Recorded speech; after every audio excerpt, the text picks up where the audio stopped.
How are you?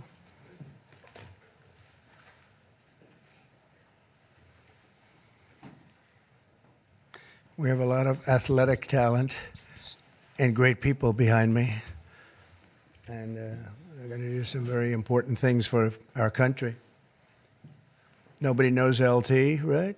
LT, greatest ever. Lawrence Taylor. You look good.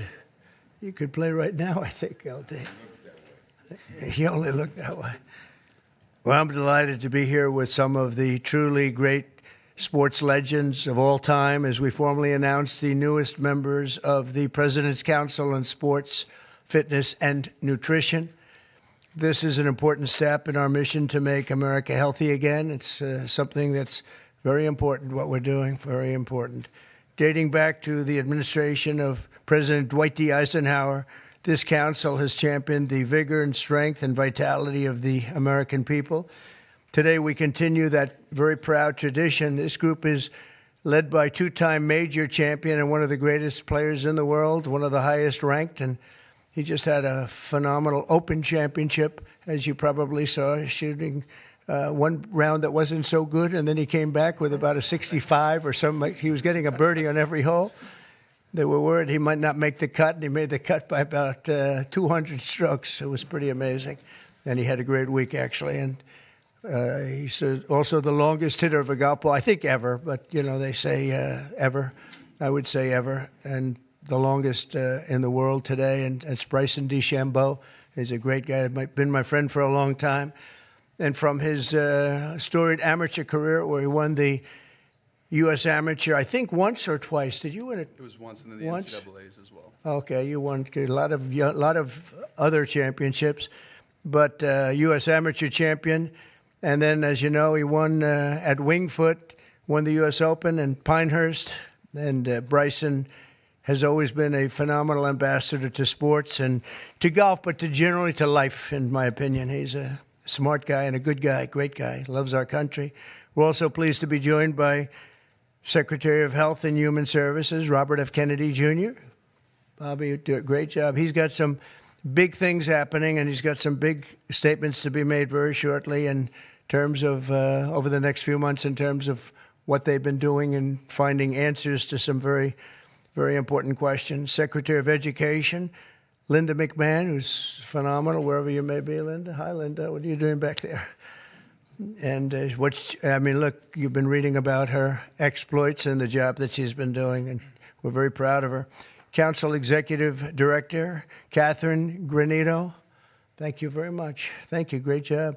And several other new members of the council, including J.D. is here, our fantastic vice president, and Scott Bessent, and we're making a lot of deals. We're making deals for trillions and trillions. Nobody's ever seen anything quite like it. We just made a couple of others a little while ago. I don't know if you'd be interested right now. I won't even bother telling you. This is about sports and about health. One of the best defensive players ever, I think probably acknowledged to be the greatest defensive player in the history of the NFL, a friend of mine for a long time. Too long, right, Lawrence? Lawrence Taylor, he's an incredible guy. And just been my friend a long time, haven't we? Huh? Knew him forever. One of the most accurate kickers in NFL history, a young guy still. He can kick it long. I think I guess he's considered the best there is in the business, Harrison Butker. So, Harrison, where are you, Harrison? He's a handsome guy, by the way. It's usually not my thing, but he is a good-looking sucker. One of the truly greatest golfers ever to play on the LPGA Tour. A lot of people say the greatest female player ever, and a lot of people would say just one of the best players ever. She's phenomenal. I've played a lot of golf with Annika Sorenstam, and she's amazing. Just had an really storied career. Hall of Famer, by easily a Hall of Famer, by the way, right at the top of the list. So it's great to have you with us, Annika, and say hello to the family. And then she was here not so long ago with Gary Player, where she got the Presidential Medal of Freedom, and so did he. He's won 168 tournaments and 18 majors, 9-9, and she's the same in terms of the women's game. But that was a great time. It was a great honor to give it to you. You really deserved it. It's the highest medal you can get outside of the Congressional Medal of Honor. That's the military version. and the other is the Presidential Medal, and you got it. So thank you very much.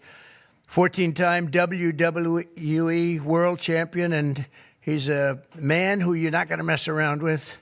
Even Bryson said, I think I'll take a pass on him, right? You're going to take. And he's another one who's been my friend for a long time. He's really an amazing athlete. Triple H. Here he is. Oh, that's still very strong. He's a strong guy. And it's great to have you. And you felt very strongly about this, about the council. 100%. Yep. Well, it's a great honor to have you. Offensive lineman, NFL, very respected, very smart. Cody Campbell. Thank you, Cody, very much. Thank you very much. In addition to the people here, we have other council members that want to just pay their respects. One of the greatest players and athletes ever. You could say, when you look at records, there's probably nothing like it. Tiger and Jack. This is Jack. Tiger was here not so long ago getting the Presidential Medal of Freedom also. He's a fantastic guy. And on the council, we have Jack Nicklaus, and he sends his regards. We have Gary Player, one of the greats. Nellie Corder, who's a phenomenal young, I think you'd say great young player. Annika, right? She's a fantastic person, too. NFL icons, Tony Romo, also a great football player. Quarterback, also a great golfer. Nick Bosa, who's, you know him, he's a modern-day version of Lawrence. What do you think? He's pretty good, right, Lawrence? Pretty good. He is. Saquon Barkley was on the council. And Tua Tagovailoa, the quarterback, who is really, he's been fantastic. He's been, when he's not injured, he's great. He's got to stay healthy.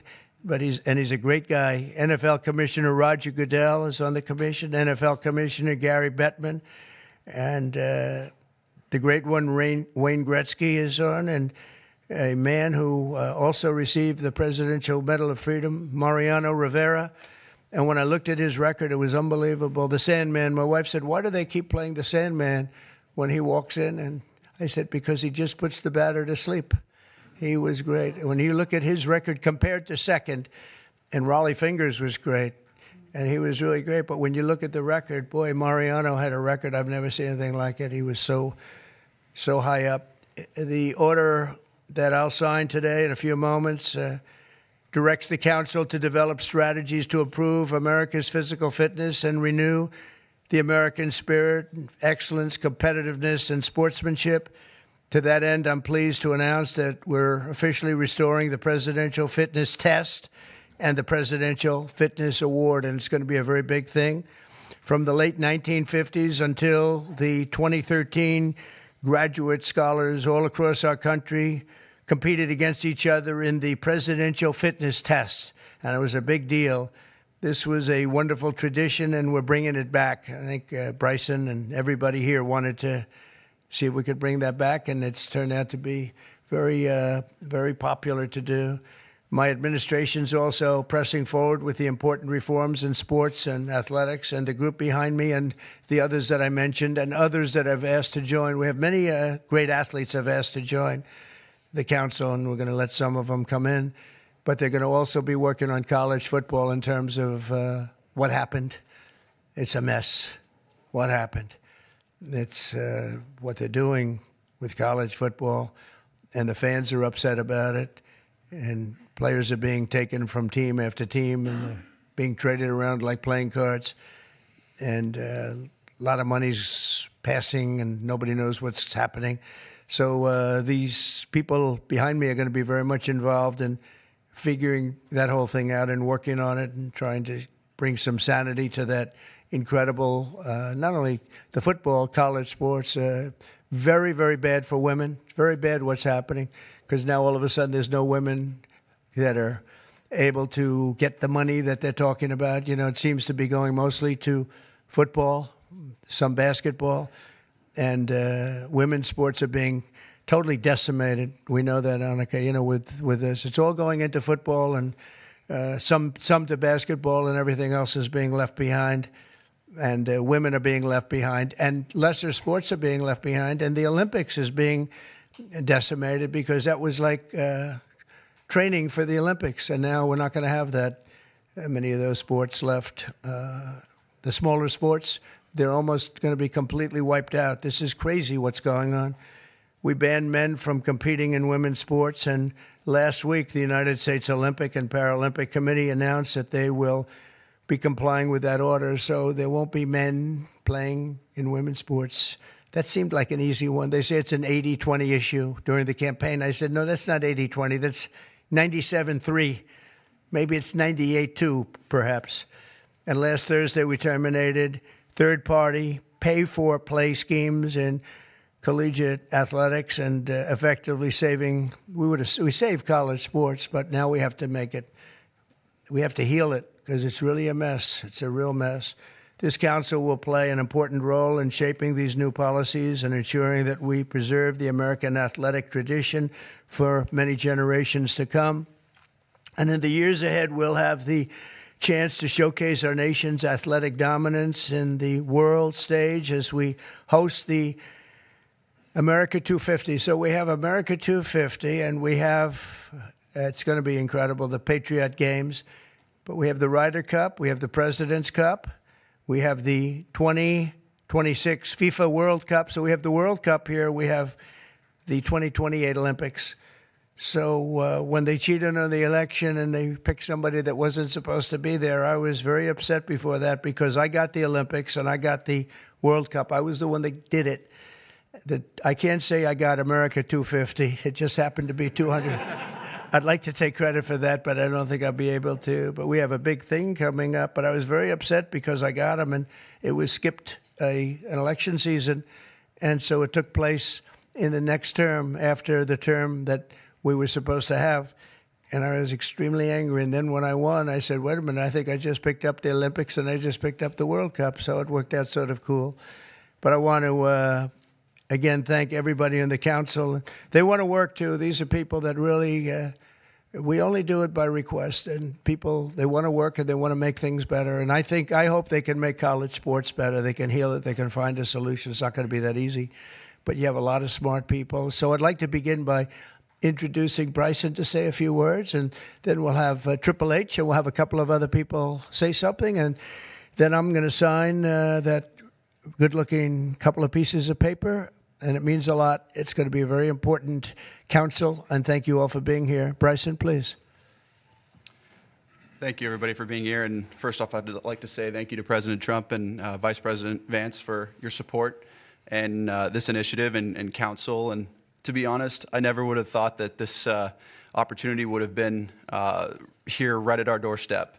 We have an opportunity at being the 70th anniversary of the President's Council on Sports, Fitness, and Nutrition to literally change the fabric of kids' lives. And our first initiative is to bring back and reignite the President's Fitness Test, and then also reestablish some key other metrics on guidelines around building some communities, and also, again, with the President's initiatives around college, we think we can help in that regard too. But we've got a great established council with us that we believe we can change the fabric of our communities and kids' livelihoods for the future generations that are to come. I can't thank you guys enough, and looking forward to making massive changes in kids' lives and in our America's future. Thank you. Thank you. Please. First of all, I'd like to say the same. Thank you to President Trump. Thank you for this honor. I'm humbled by it. I'm truly honored to be on this. Vice President Vance, thank you very much. Secretary Kennedy, truly appreciate all that everybody is doing for the health and wellness of the entire country. For me, since I was 14, this has been such an important part of my life. Health, fitness, sports, nutrition, all of it. I think learning that at a young age sets you up for success in life. And without it, you're at a lesser place for it. So I look forward to the opportunity to do this. I look forward to the opportunity to help make our youth healthy, help get them engaged in sports, and let them learn what it takes to be successful in life. So thank you very much for the honor. Thank you. Very much. Thank you. Bobby, please. Thank you very much, Mr. President.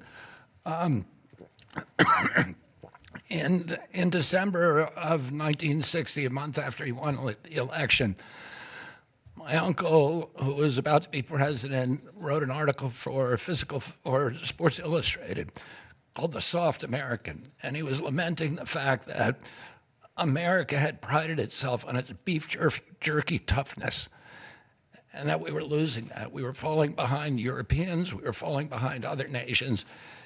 And he was signaling with that article that he was going to make physical fitness of our kids the centerpiece of his administration. And I'm so grateful to President Trump for bringing back this tradition. I was talking to Paul before we went in here. We were part of the Council on Physical Fitness when we were kids. And you had to do sit-ups, you had to do pull-ups, you had to do shuttle runs, you had to do 1 mile runs. And they awarded the top 15% with a patch and with recognition and with certificates. And for me, it was a huge item of pride when I was growing up. And we need to reinstill that spirit of competition and that spirit and that commitment to nutrition and physical fitness. And I'm so grateful to President Trump for your leadership in bringing this back for our country. Thank you very much. Anna, representing the great women in sports, please. Thank you. Thank you, Mr. President, Vice President Vance. This is truly an honor. I want to thank the team behind me here for giving us trust to be able to do this. Sport has always been part of my life, and the importance of living a healthy, active lifestyle cannot be any more important than nowadays. So thank you for the trust, and I can't wait to get to work to make a difference in kids' lives, but also in people's lives. I think the time is so important.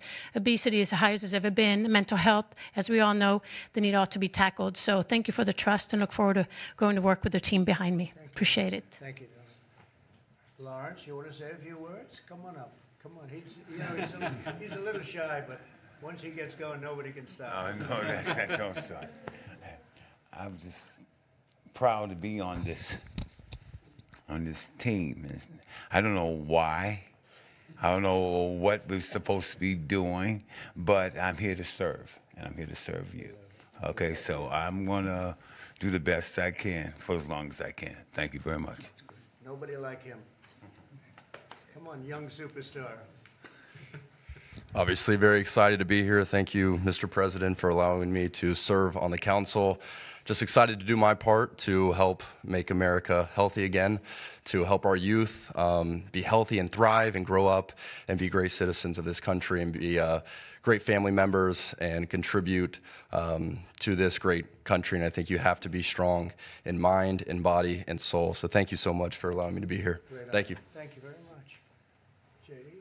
Okay, sure, sir. Well, thank you all, and thanks to the president for setting up this important commission. Thanks to all the great athletes for lending their credibility to it. I think all of us who have young kids at home just know that kids are healthier, they're happier, they do better when they're out there, they're being active, they're playing in sports, they're hanging out with their friends. I think all of us have thought at one point in the last few years that kids spend a little too much time on their phones, maybe a little bit too much time in front of the TV, and we just want kids to do better. We want them to be healthier, we want them to be happier, and we know that getting out there, playing in sports, and being active and healthy and physically fit is a critical part of this. So all due credit to the President and Secretary Kennedy's leadership. This is all about just making our kids better citizens, better people, and happier in their daily lives. And I think this is a great team to get it accomplished. Thank you, sir. Okay, let's sign this. Linda, come on. We'll sign this for Linda. She's doing pretty well, right? Linda's amazing. Good job.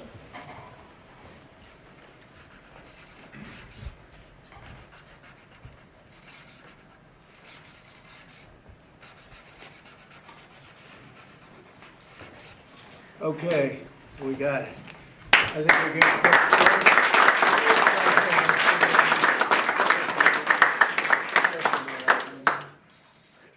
Okay. We'll pass them around, please. Okay, here you go. Thank you. Okay. That is not signed with an auto pen. There's no auto pens. We don't want auto pens in the White House. Okay. Any questions, please? Mr. About Mr. it? I think President, probably. Mr. President, what has sports meant to you?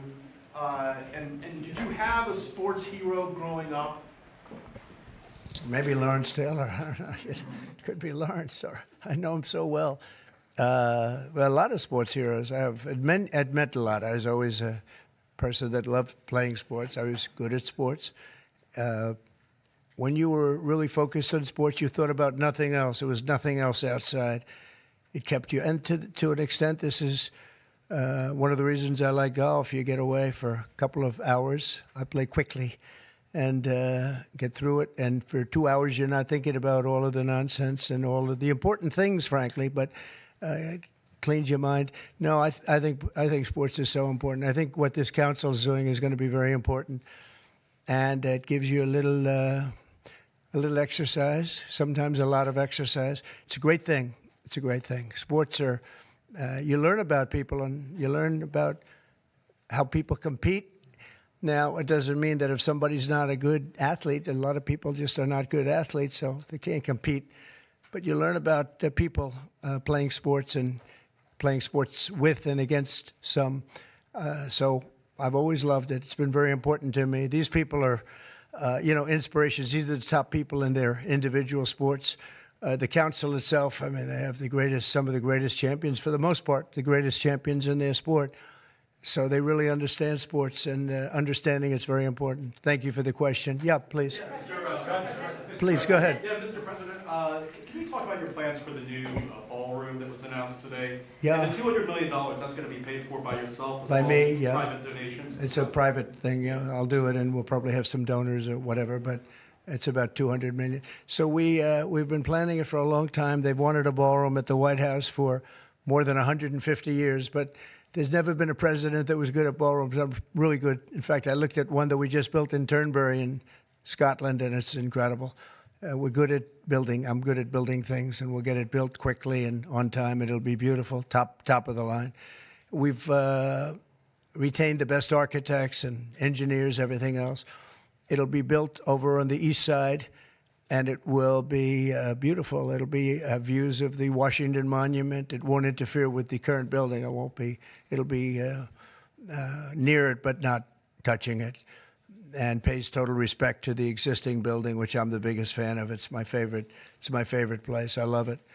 But they've wanted it, and when they have big events, you entertain the president of China or the president of any place, and you have big crowds. They've always had to get a tent. And you've probably been to some of them, Bobby. When it rains, it's a disaster. And the tent's 100 yards. That's more than a football field away from the main entrance. And people are schlopping down to the tent. It's not a pretty sight.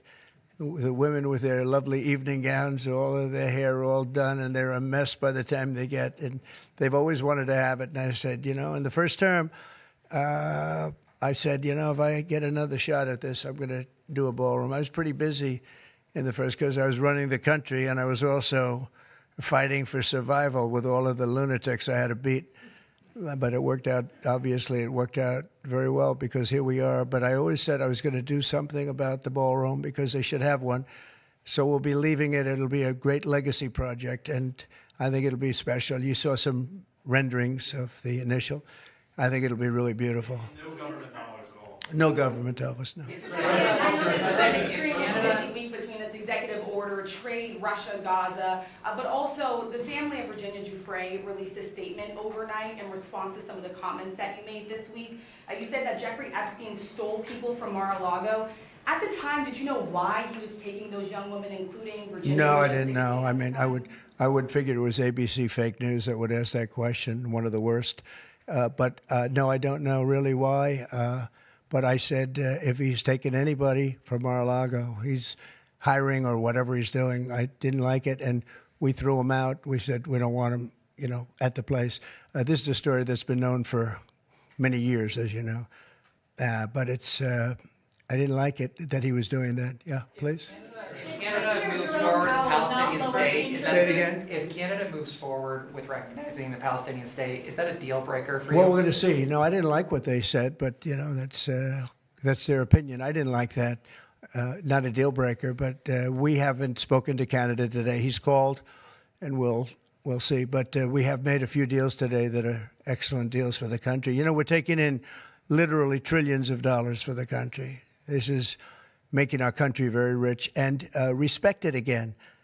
We have, you know, I tell these people, and I say it as much as I have to say it, but every leader is at NATO, and I was in the Middle East with the three great countries, three great leaders, Qatar, you know, Saudi Arabia, UAE, and everybody said the same thing. All of the NATO countries, essentially, they said that we were a dead country. 1 year ago, we were a dead country. Now we're the hottest country in the world. Look at you people. We're the hottest country anywhere in the world. We're doing great. Yeah, do you have a...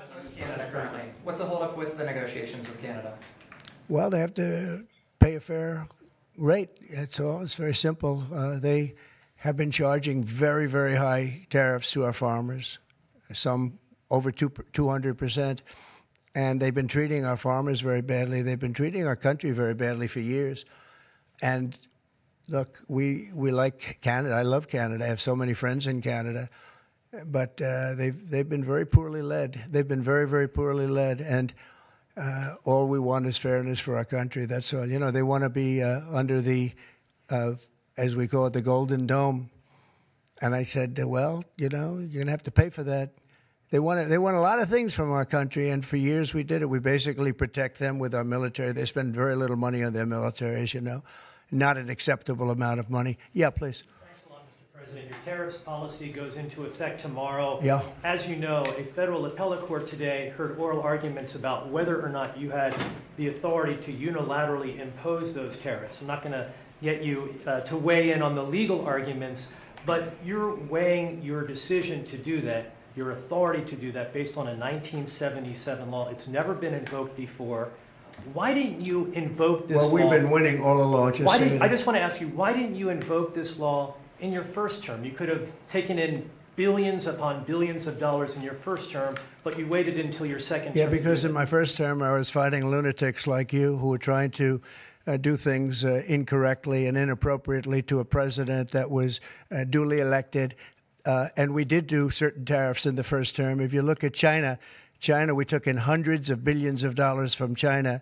But when COVID came, the last thing I was going to do is tell France and Italy and Spain and a couple of other countries that we're going to hit you with tariffs. We had to fight the COVID situation when that came. But if you look at my first term, we took in hundreds of billions of dollars worth of tariffs, but you people didn't cover it very well. Yeah, please. Go ahead. Thank you so much. I'm representing the foreign poll today. I'm asking you two questions on foreign policy. The first one, do you plan to re-engage diplomatically with Iran, go with direct talks with them, or are you happy with the current situation, having no deal with Iran? Well, Iran has been acting very badly. They were decimated. Their nuclear capability, that potential, which could have happened within 3 or 4 weeks, was decimated. It's been obliterated. The Atomic Energy Commission said the place is just decimated. Now they can start again, but they'd start in different sites because they were hit. I tell you what, the job these pilots did with their B-2 bombers, those unbelievable machines, they traveled 36 hours without stop, and they hit every single target. Every bomb hit they went right down the chutes. And then, as you know, we shot 30 rockets from submarines that were hundreds of miles away, and they hit every target. So they can start again, but they haven't been saying the right thing. I will say Iran has not been saying the right thing. They have not been speaking nicely, and they should be. Yeah, please. Mr. Powell not lowering interest rates again. Many people say that he's playing politics with the futures of millions. Well, he is. We call him Too Late. He's Too Late. It's his new nickname. It's Too Late, Powell. He's a terrible Federal Reserve Chairman. Not only that, he's building a building. He's at $2.9 billion. It's actually 3.1 if you include other areas that are essentially the same thing. Way over budget, has no idea what he's doing. And I would say he's probably good at that compared to what he does with interest rates. But, you know, we have him there, and it was a mistake. I put him in, and then Biden extended him. And Biden only extended him because he knew I couldn't stand him. And that turned out to be not a good thing for Biden. Although he did lower interest rates just prior to the election, didn't work out too well for them. But he did lower them pretty substantially just prior to the election. No, he's a political hack, not very good. He's not a smart guy, Brian. Mr. President, sports fans have been very supportive. If you go back to the original names of Cleveland Indians, the Washington Redskins. Oh, I love that. Love the sound of that. Well, I do the Washington Redskins. I think they should do it. I told the mayor and I told people that they should bring back the name. If they bring back the name, you'll have a lot of excitement. And I mean, Cleveland Indians, how about that? That was an original franchise, 1903 or something, 1906, an original, the Cleveland Indians. And what do? They changed the name from Indians. What's wrong with the word Indian? You know who is upset about it? The Indians are upset about it. They're upset about Redskins, too. So Redskins, I guess you'd say it was a little bit lesser of a case, but people want to see the Redskins, and the Indians want to see the Redskins back. No, I recommend it. I was asked that question the other day. The Washington Redskins, it's a fabled franchise. And now, I don't even know what the hell their last name is. What are they, Commanders or something? Is it Commanders? It's not a good name. About President Biden, sir. About President Biden, sir. May I ask you a question? Wait a minute. No, not you. You. Mr. President, Kamala Harris, as you know, is not running for governor of California. She's not going to do it. What do you see in her political future, sir? Well, she can't speak. She can't talk. She can't do an interview. I thought it was a very strange campaign that we had. But, you know, I had two of them. We were up by like this massive number of points on Biden, and they said, let's change to Kamala. Nobody knew who Kamala was. Nobody knew her last name, Harris. They said, we're going to get Vice President Harris. Everyone said, who the hell is Harris? They only knew her by the first name.